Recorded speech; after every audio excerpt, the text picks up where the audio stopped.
Hey guys, welcome to my channel. My name is Dr. Tom LaHue, and today we're going to be talking about the story of your life for Enneagram Type 9. And this information comes from this book, Deep Living with the Enneagram by Dr. Roxanne Howe Murphy. If you haven't got that book yet, I would recommend it. It's good. And just before we get started, a reminder that in the description below is a link to my website, tomlahue.com. I do offer Enneagram, relationship, transformational coaching. If you are stuck in life or in your relationships, the Enneagram is such a great tool to help us see our blind spots and maybe see some things about ourselves that we wouldn't necessarily pay attention to otherwise, to be more compassionate with ourselves and others, and a great tool for improving our relationships. Also on my website, there are several different on-demand classes such as Great Life, Resilient Mindset Coaching, 10-Day Challenge, great opportunities to continue growing, and also some live classes coming up on Zoom. If you're interested in doing Enneagram coaching yourself or how to apply the Enneagram to others and to improve their lives, sign up for my Zoom class coming up in January. I have two of them coming up in January, Enneagram coaching and Enneagram relationship coaching, and I'd love for you to be a part of those classes. Okay, let's jump into this information today. And again, this comes from this book, Deep Living with the Enneagram. I'm just going to read what she says, and then we'll talk about it. And it is very challenging, so I'll just warn you, you type 9s, you soft, kind, gentle 9s, especially 9-wing 1s. 9-wing 8s tend to be a little bit more snarky and a little bit more challenging, but willing to challenge others and the status quo. But you soft-hearted, sexual 9-wing 1 types or one-on-one 9-wing 1 types, be prepared because it's going to be a bumpy road. And I'm here with you. We're going to get through this together, and I hope that this encourages you and in no way makes you feel bad, but encourages you to be willing to take up the space in life that you deserve. Your voice matters, your opinion matters, and people need to get to know you, the real you, and come out of that shell, you might say. All right, so let's jump into this and let's see what she says. She says, now this is kind of like a narrative of what it may have been like for you growing up as a type 9. This is in no way completely descriptive of your particular background, but it's a general statement about 9s growing up in life and the kind of the message you may have received as a young child. From your earliest days, you were a well-behaved child. You were easy to get along with and didn't cause a lot of trouble. You were expected to be undemanding and a low-maintenance child. Now, let's just stop there for a second. I mean, I guess in one sense, doesn't every parent want a low-maintenance, undemanding child? I mean, the opposite of that would be a demanding child that's high maintenance. And I don't think any parent would set out to say, oh yeah, I hope I have a high maintenance, demanding kid, challenging kid. When you think about what would that be, probably in that 7-8 range, somewhere in there, could be a high maintenance child. Maybe some 4s and some 2s even could maybe be high maintenance, and that you have to stay connected to them and they get their feelings hurt and very sensitive. And so as a 9 child, you got the message like, don't be a problem. Fade into the background. Don't create problems. Don't make things about yourself. Don't make things difficult for others. And there's a sense in which, okay, that's going to probably be rewarded in most families. In its own way, that is going to be rewarded in that you're not going to get into a lot of trouble. And so that mindset is going to be rewarded, and what gets rewarded is what gets perpetuated.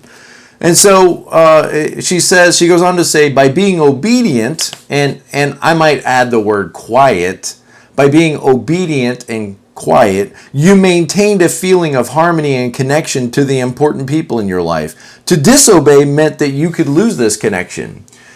So you felt connected, you felt intertwined, enmeshed, engulfed, whatever words you want to say. You felt connected if you stayed in the background, didn't cause problems. But if you risked speaking up and challenging others or making your needs known or making demands on other people, you got a clear message that that was not acceptable, that would not be tolerated, and that connection with parents or with siblings would be in jeopardy. So you got the message: lay low, play nice, be good, don't be a problem, and you'll stay connected with other people in your family. And connection is very important to type 9s. Remember, the fear of 9s is of being fragmented. And when you think of fragmented, just think being disconnected, like being thrown out there by yourself. We don't want you around. You are the problem. Move away from us. Go sit there by yourself. And that sense of being out there, wandering and floating around in space by yourself without a clear connection to others is a very frightening thing. Okay, she goes on to say, as a child, you were not often asked what you wanted to do. So decisions were something that were made by other people. Decisions were something that were made by those in charge, or by those who had stronger opinions, or by those who were more dominant. So let's just say it this way: decisions were made by other people. And you went along conforming to and shaping yourself around these decisions. Now, if you can't start to see that word sloth in there, the sin of the 9 or the passion of the 9 is sloth. Well, let me just read that again. As a child, you were not often asked what you wanted to do. Decisions were made by others, and you went along conforming and shaping yourself around these decisions. It's just easier to just go along with people, to get along with people. And you might say, yeah, but what was I supposed to do? Well, just notice, like other types, they would probably speak up. They would probably move in and dominate the conversation. Say, well, I want to do this. Well, I want to do that. I don't want to do this. And they would become objectionable. And maybe it was because they didn't fear so much the risk of separation from other people in their lives.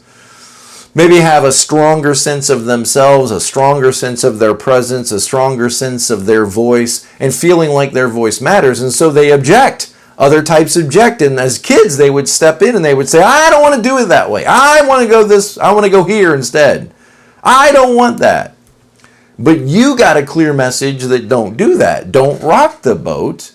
And you can see the sloth in this of like, you don't really need to think about what you want. You don't really need to think about your perspective or your agenda, because other people will give you the perspective. Other people will give you an agenda, which again works for you a lot of the time. In order to keep that connection, in order to maintain harmony and comfort with others, you just adopt other people's agendas, other people's desires. But you can already start to see the problem that's going to develop here is getting disconnected from yourself and not knowing your own agenda. And that's probably one of the problems that you realize about yourself right now is, I don't know what I want to do. I don't know what I want to do in life. I don't know, I need something to be passionate about. I feel like other people have things to be passionate about, but I don't know what my passionate thing is in life. I feel disconnected from myself. I know there's an agenda in there somewhere, but I'm not sure where to look for it. I'm not sure how to find it. I'm not sure how to tap into it. Does that sound familiar? I work with a lot of 9s, and this kind of is the overriding theme that we have to work through because there is an agenda in there. There are some dreams in there. If you go back and like really connect with yourself, engage with yourself, keyword, you will find that there is some agendas down in there that we need to unlock. Okay?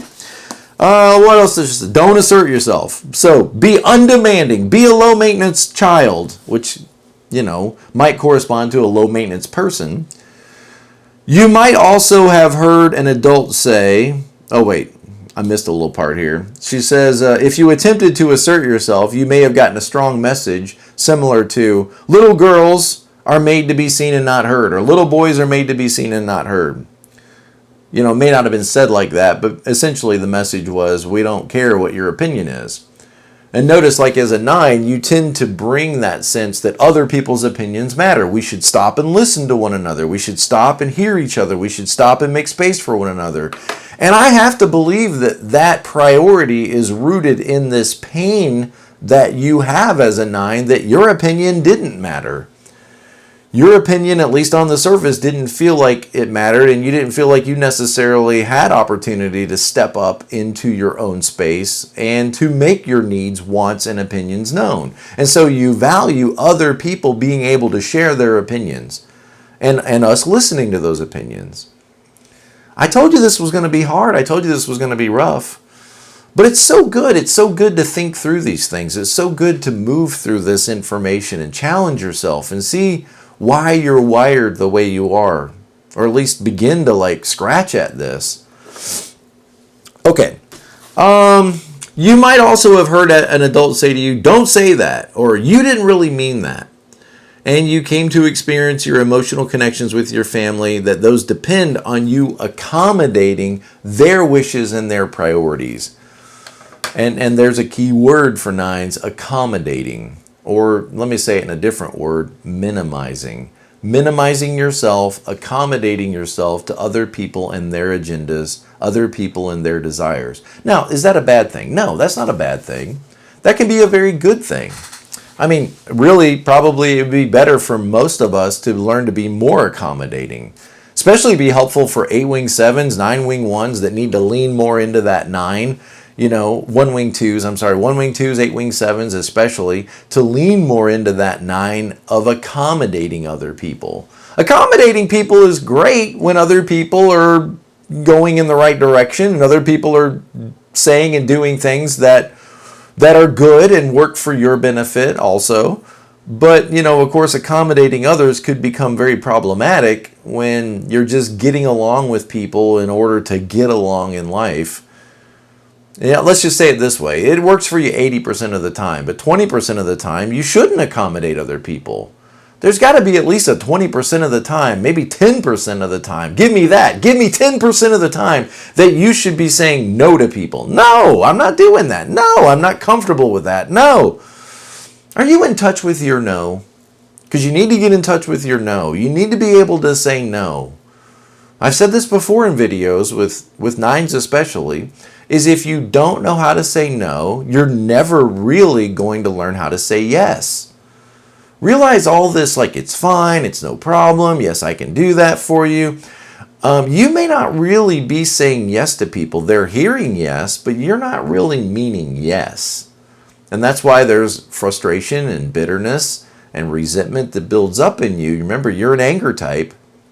And if you're not careful, all of this being agreeable to people is going to lead to you having an early retirement. It's going to lead to you being filled with resentment and frustration to other people, and then just going dark on people and not showing up, not fulfilling your expectations, not following through on the things that you said you would do because you didn't really mean yes. You agreed with people and you went along with their agendas, but you didn't really mean yes. And as soon as you go home, you should begin trying to figure out how you can get out of these things. And of course, the obvious thing is learn to say no. But, it's hard to say no when you can't hear your own voice. When your voice is engulfed and overwhelmed by other people and their agendas, it's hard to hear your own voice. It's hard to tap into your own, no thank you, I'm sorry, thank you for understanding. The words that would help you as a 9 in so many ways, especially 9-wing 1s, is no thank you, I appreciate that. That notwithstanding, nonetheless, I'm not going to be able to help you with that. Thank you for understanding. I appreciate you asking, but I'm sorry the answer today is no. And until you really learn to say no, like a good 8, until you learn to say no, you're not really able to really say and mean yes. And this is a real challenge for many 9s. Now, maybe you don't have a problem with this. If you're a 9-wing 8, maybe it's a little easier for you.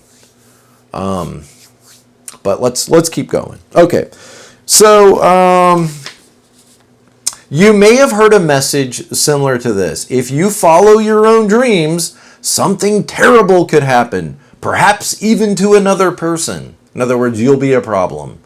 If you follow your own dreams, so what then are you going to live? You're going to live someone else's dreams.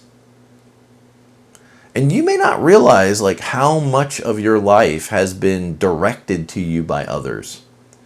Are you really living your own dreams right now? Have you given up on your dreams? Do you even know what your dreams are? It's ironic that the 9-wing one is called the dreamer. Are you in touch with your own dreams? Are your dreams foolish, silly? Have you given up on your own dreams once in order to accommodate everyone else? And if so, how angry are you about that? Oh, I'm not angry at all, Tom. Really? Okay. Because other people would be. Why aren't you? Have you dialed anger down so much in your life that you don't even feel it anymore? Until what? 3 months go by and people are making demands, pushing on you, asking for your opinions, demanding for your response, and then finally you just blow up. Oh my goodness, leave me alone. I don't know. And then the anger comes out like a dormant volcano. So how well do you process anger? Let me tell you something else about anger. Anger is a great motivator, and if you don't tap into it, if you don't allow yourself to feel it, you're going to look unmotivated in life. You're very motivated for peace, harmony, comfort, and tranquility to protect it, but you're going to appear to other people as an unmotivated person because you never let yourself get disturbed, and you never disturb other people. And being disturbed isn't always a bad thing. There are some things in life that you should be disturbed about, that you should feel some disturbance. Some places where maybe your comfort needs to be challenged. Okay, let's keep going. So, she says, soon you couldn't really remember what it was that you even wanted. Oh, there it is, the sloth, right? You couldn't really remember what it was that you even wanted, or that you even wanted things in the first place. You just kind of have like maybe a blank look about you. What is it you want in life? What is it that your goals? What are you hungry for? What's your passion? Please insert passion here. It's kind of like, well, I don't know. I need the sky to open up, and I need the voice of the Lord to come down and tell me what I want. I know it's in there somewhere, but I'm not sure how to access it. Am I speaking your language? Is this clicking with you? Is it connecting with you? And realize what's so interesting about this is I don't have this conversation with all the other types.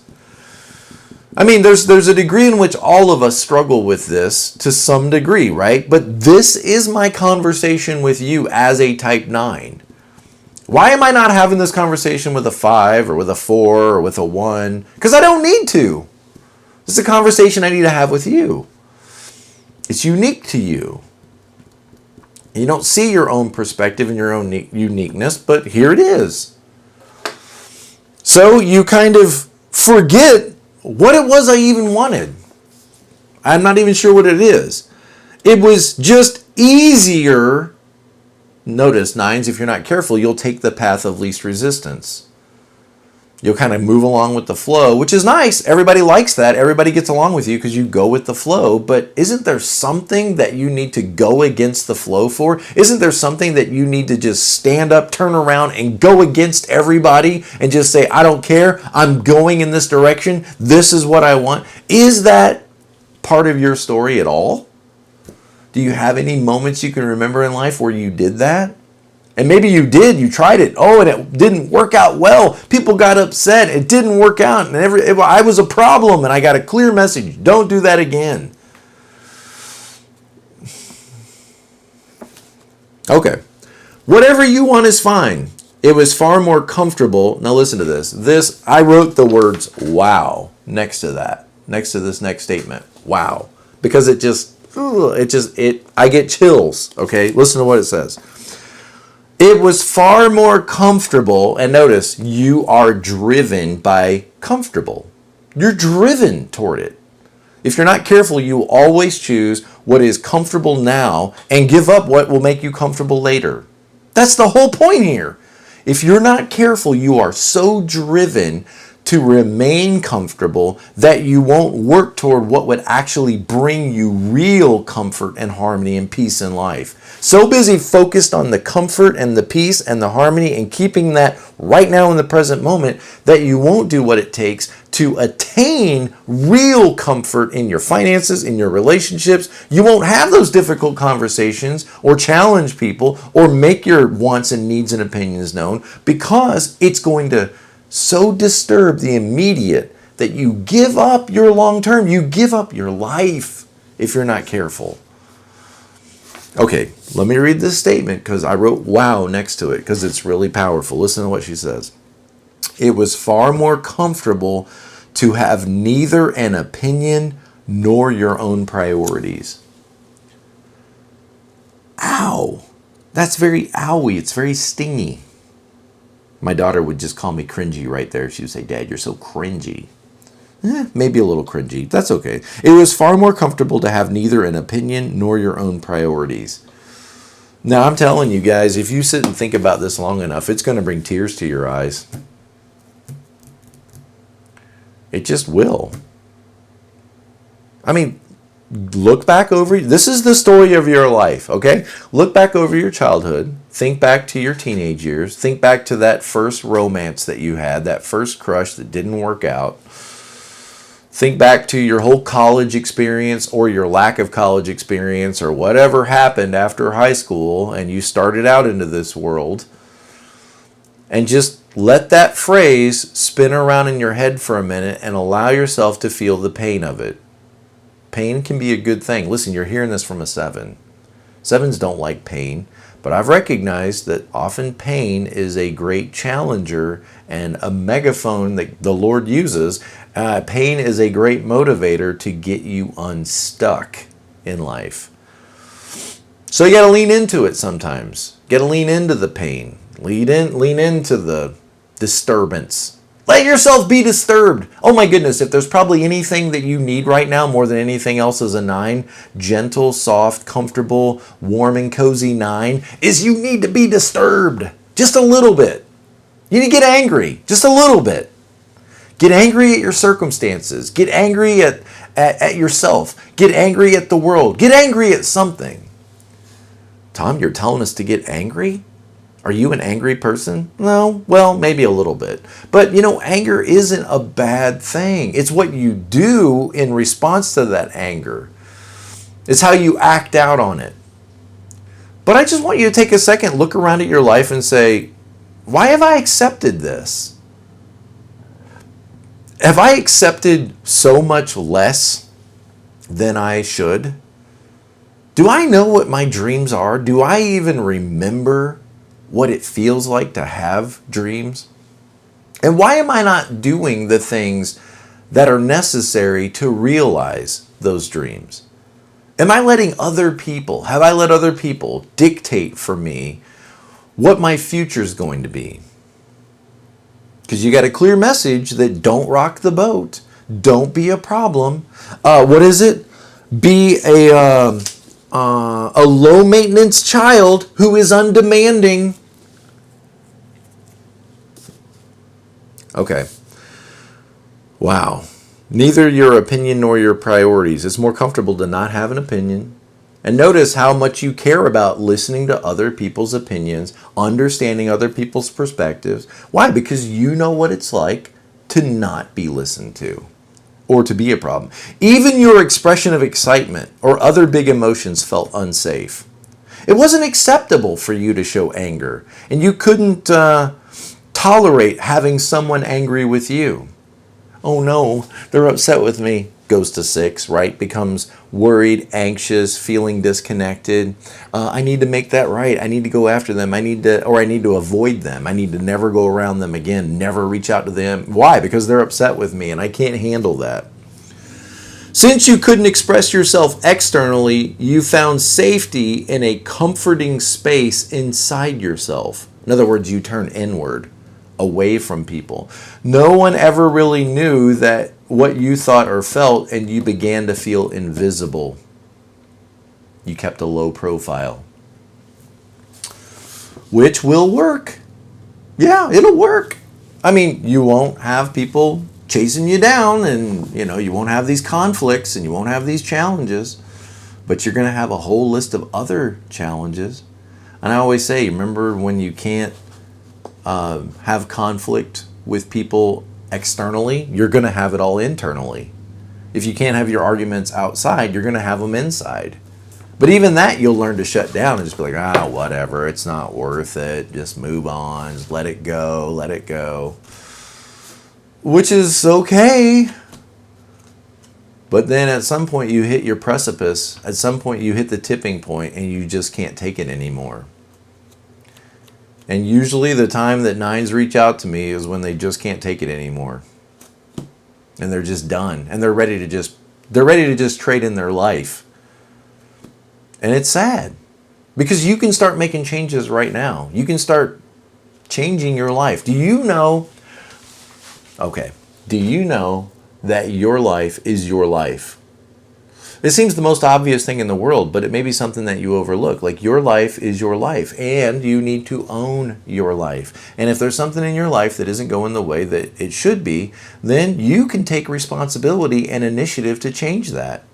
You have a voice, and you need to find your voice, and you need to be willing to speak your voice.